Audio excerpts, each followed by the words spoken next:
Hola, ¿qué tal? ¿Cómo están todos ustedes, queridos amigos, hermanos?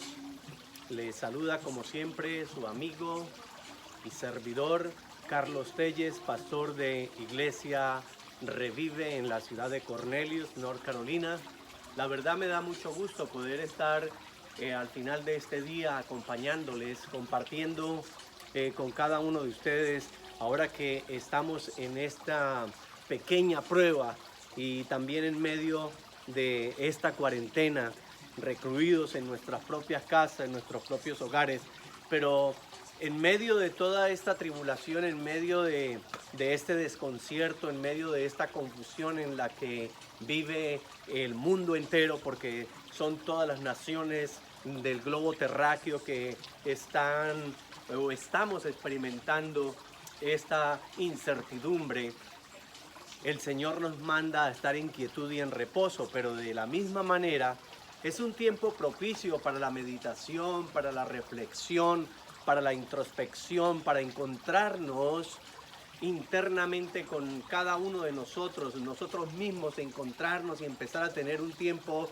de reconciliación en el espíritu, empezar a tener un tiempo, como dice mi amada esposa con mucha frecuencia, un tiempo también en el que puede ser muy fructífero para hacer barbecho, es decir, para que nos limpiemos, para que nos desintoxiquemos, para que purifiquemos nuestro espíritu y para que nos despojemos de todas aquellas cargas que nos asedian y que tal vez no nos están permitiendo avanzar correctamente por el camino estrecho. Hermanos, amigos que me hacen el favor de escucharme, gracias por su tiempo, les bendigo en el nombre poderoso de Cristo Jesús y quiero compartir esta pequeña reflexión que he titulado Revival o Avivamiento. Y tal vez muchos se estén preguntando, ¿y qué de avivamiento en este momento? Pues déjeme decirle que cuando vemos la narrativa bíblica, cuando vemos toda la historia bíblica del Antiguo Testamento, vemos que efectivamente Dios tiene una forma especial y muy particular de operar en su creación, en su pueblo y en las naciones paganas. Y a diferencia, o mejor, este momento no difiere en absoluto de los tiempos antiguos.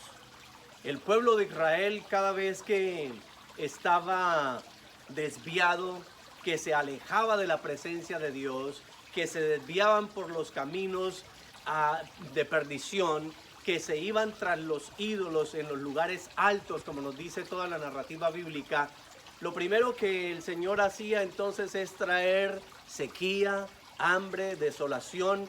Y vemos que el Antiguo Testamento está lleno, colmado de los juicios divinos.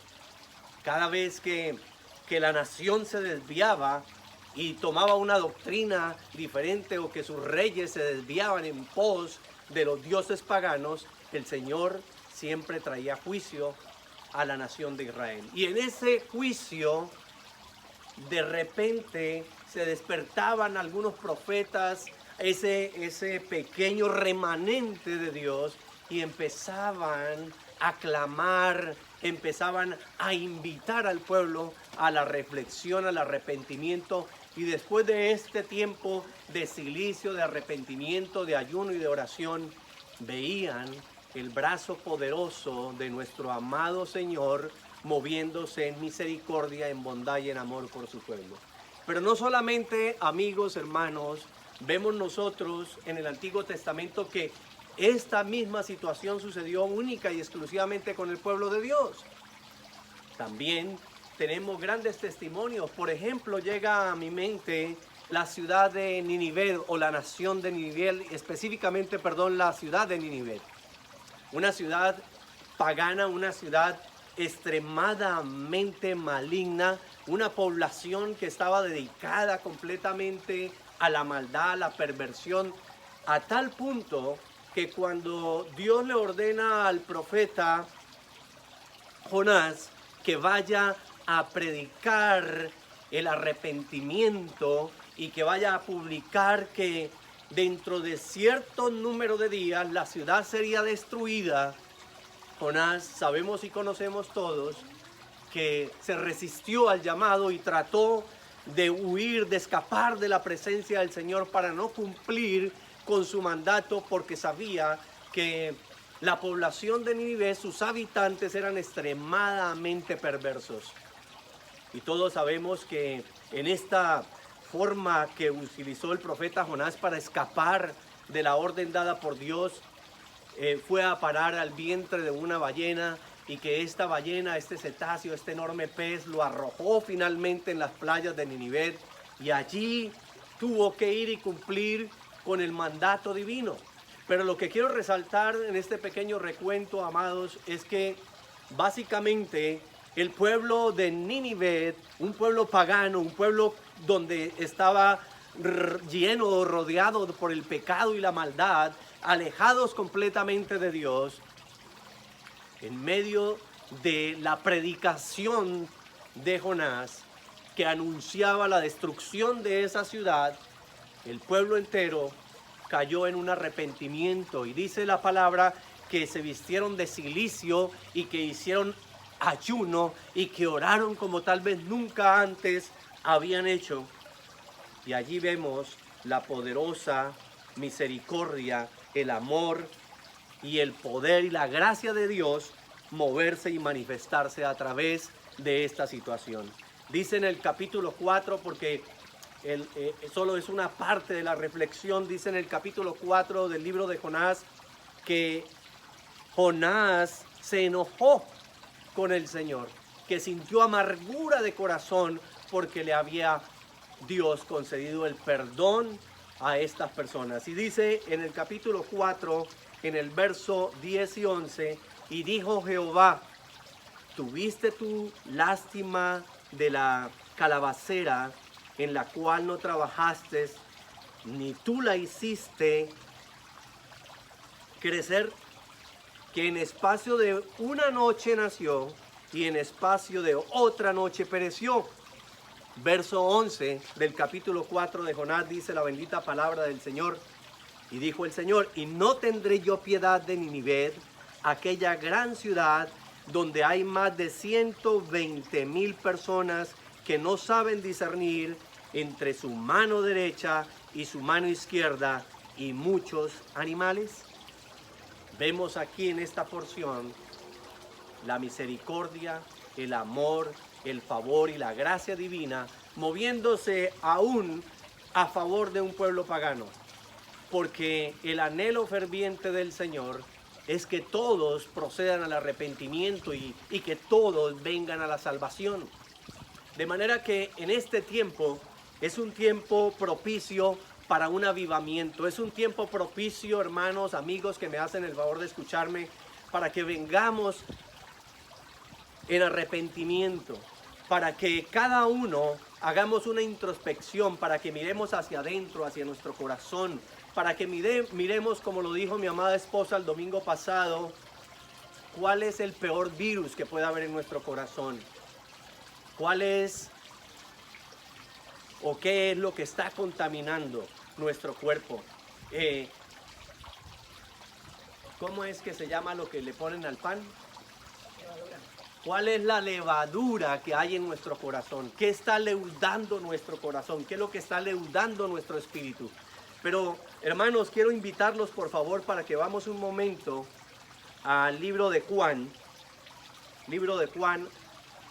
o el Evangelio según San Juan. Vamos a ir un momento al capítulo 7, y quiero terminar esta reflexión con el verso 37 al 39, verso 37 al 39 en el Evangelio según San Juan. Déjeme, voy a colocarlo acá porque no lo tengo. 37, capítulo 7, verso 37 al 39. Está el Señor Jesús en Jerusalén. Está en el último día de la fiesta de los tabernáculos. Y allí el Señor Jesús da una declaración de una promesa maravillosa y extraordinaria.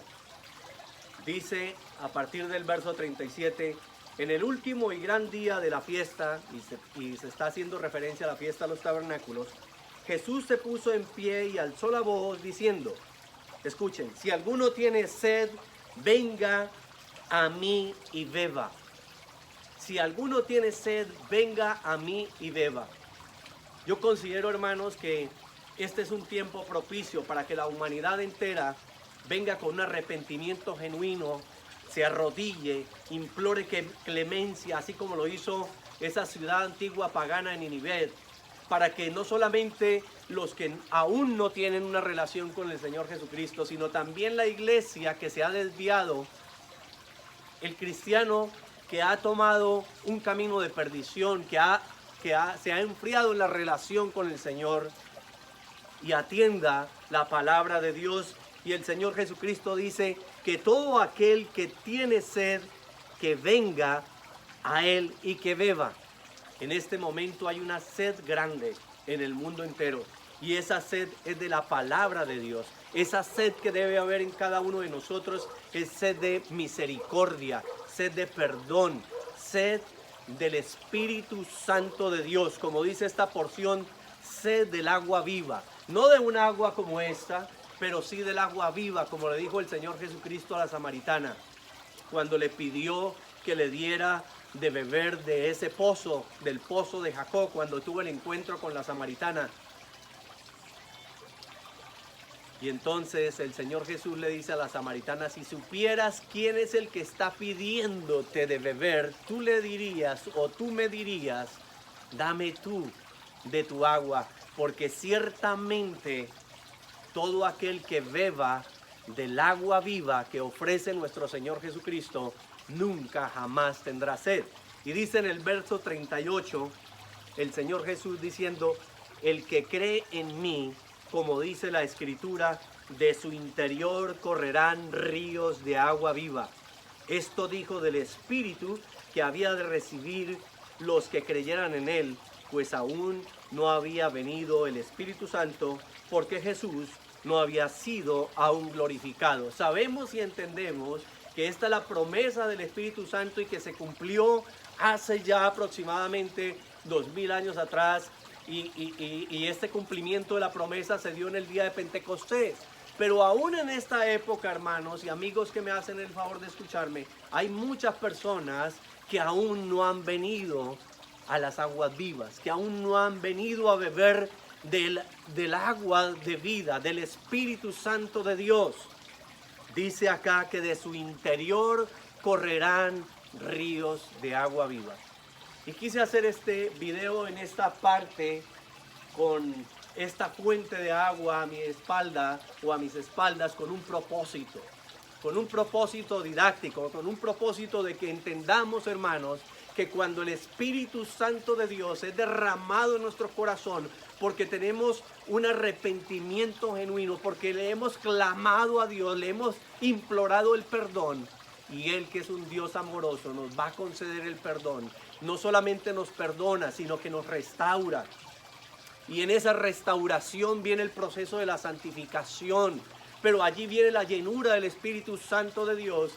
Y esa llenura es exactamente como esta fuente de agua, donde hay una matriz, donde hay una fuente que va a producir constantemente ese avivamiento o esos ríos del Espíritu Santo de Dios fluyendo desde el interior de cada persona.